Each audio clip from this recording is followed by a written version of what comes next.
the samples come, we take them straight to the laboratory, which is infectious handling department. Bacteriology, who handle bacteria, and then virology, who work with viruses, and then immunology, who are responsible for investigating immune function. So the three departments are in this building, and they occupy the facilities that you see. So when the samples arrive, we take them straight to the lab that we designated for receiving these respiratory samples. In the field, 3 types of samples are collected: throat swabs, nasal swabs, and sputum. Sputum is the most difficult one to work with because it's rather thick.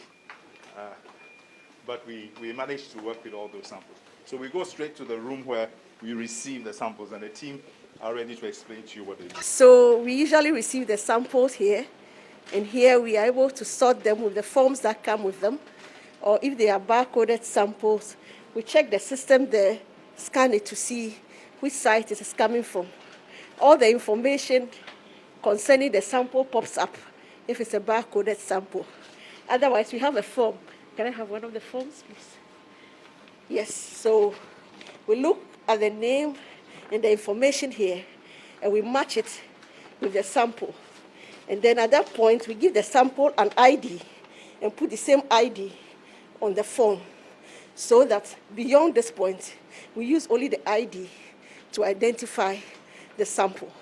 But we enter the information on the form also into the system, so that at the end of processing, when the results are ready, we are able to assign the result to the sample that came in. So this is where the first point is. At this point, the samples are not opened. And because they are viruses and we want to be very careful, we handle them in a biosafety cabinet. So it's only at this point that we get the samples opened within this cabinet, which is a facility meant for such work. This is a biosafety level 2. What we do here is break up the virus so we can get the nucleic acid, the RNA of the virus. So what they are doing, we call it RNA extraction, because it is this RNA that we further test in the polymerase chain reaction to be able to detect if the RNA that came in that sample is a coronavirus, the novel coronavirus, or it's not. So what they are doing now is RNA extraction. Welcome. Thank you for coming to see us. So we'll go to the PCR room now and show you how we actually do the PCR to directly detect the virus. This is our clean and PCR room. So when we start the PCR process, we start from the clean area and we move it slowly to where there is samples. So this is where we prepare all the master mix. We put the chemicals together so that we are able to amplify, multiply a lot of the genetic material which we isolated from the other room, and then we are able to see. So here has a different set of lab coats, a different set of pipettes. Everything here is separate from all the other things so that we don't have any cross-contamination with anything. So fridges and freezers are provided to keep the reagents at the optimum temperatures. As quality control checks for the PCR, for the PCR that we do, we include negative controls, positive controls, so that the negative control should be all negative, and then the positive control should show. That means that everything is working well with the PCR that we are doing. And then we add the positive controls here in a completely separate hood, so that there's no mixture with the sample, so that if a sample is positive, it's truly positive, and it's not something that has been contaminated with a positive control. So Darius, can you show us how a positive sample looks like?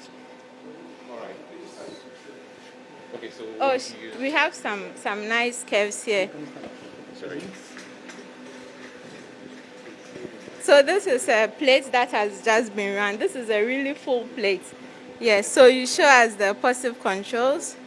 A positive control looks usually like this. gives a sigmoidal curve. Yeah. Where you see the curve twisting itself. Whereas a negative control would be a flat curve, no readings. So something like this. So something like this is negative.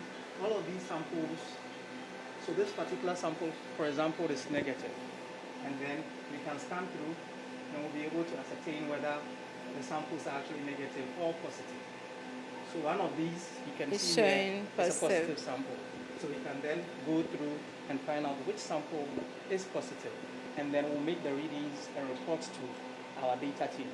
Very special. We call them next generation sequencing equipment, next equipment. And they are only 2 in Ghana so far, these 2 here. And they are so specialized that when you are able to obtain a sample, let's say from a suspected person, or even from a vector, like a mosquito, let's say yellow fever, or any pathogen you suspect, no matter what the source, when you process it according to the sequencing procedures and you put it in here, you can use, we have short amplicons, we have probes that we use to amplify certain regions of the genome of potential parasites. And those universal primates, when we use them, we are able to magnify any pathogen that is in the sample. And so it doesn't matter whether you are looking for COVID or for yellow fever or for dengue or anything. We are able to get everything that is in that sample. And we are able to analyze it to very high levels in the sense that the sequences that we get, the information we are able to tell even if there is, let's say, mutations that are related to drug resistance, or whether the genome, the way it is, whether we can use information from there to even look at future development of vaccines, or even for drug development. So the equipment are so specialized that one thing that we are looking for is in the future, using these as some of the basis for surveillance in the country.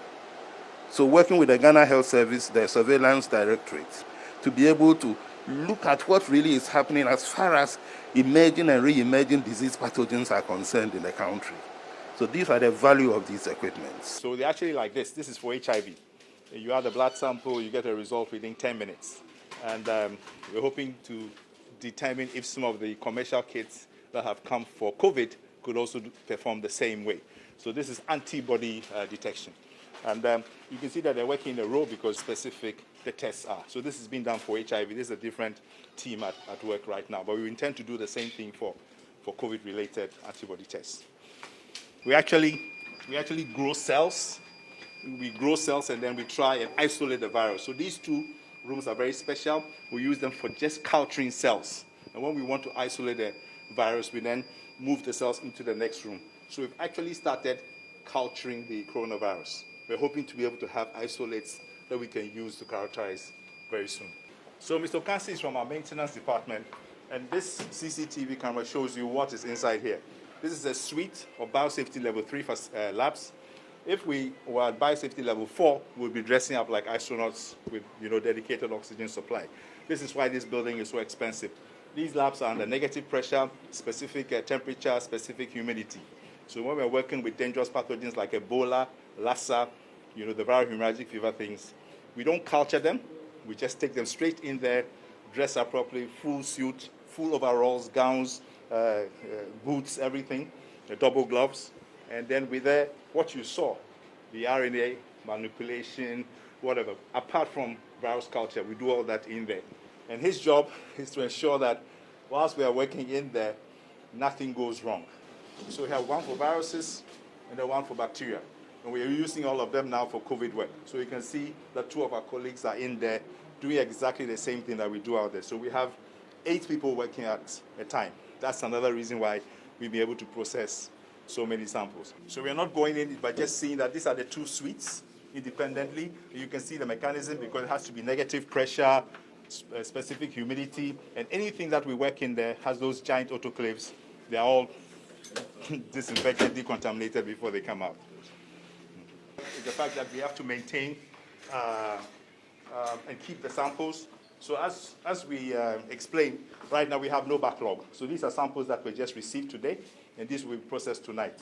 At the height of the thing, this whole place was full with all these packages. So this is the sample software that is being used right now, the barcoded thing. You can see the map, and then this is the kind of summary that we generate, and you increase the size.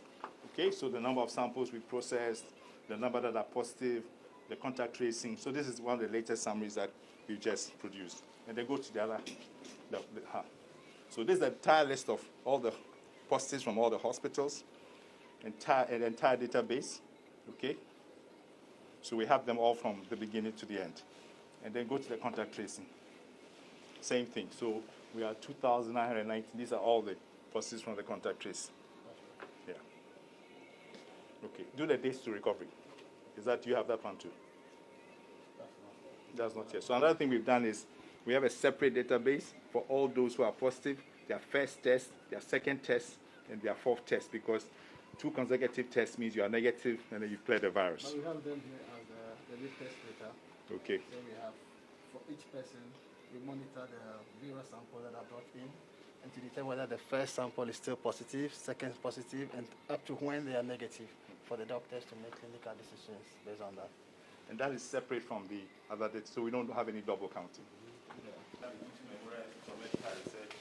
Say a very big thank you to you, because since we started this journey of COVID-19 emergency response, we have experienced very, very, matured, competent leadership from you.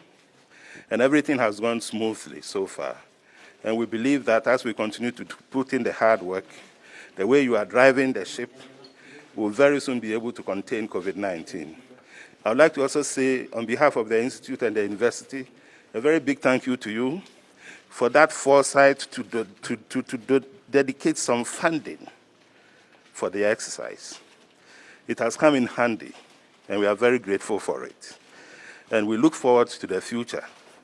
We believe that the signals that we have seen from your end, that in the future this institute will benefit from some regular annual budget to run the institute, to maintain the facility. And that will be the end of the line, the flagship. Thank you very much, Mr. President. Thank you. Very grateful indeed for the work that you're doing here. It's been breathtaking. I want to thank you very much.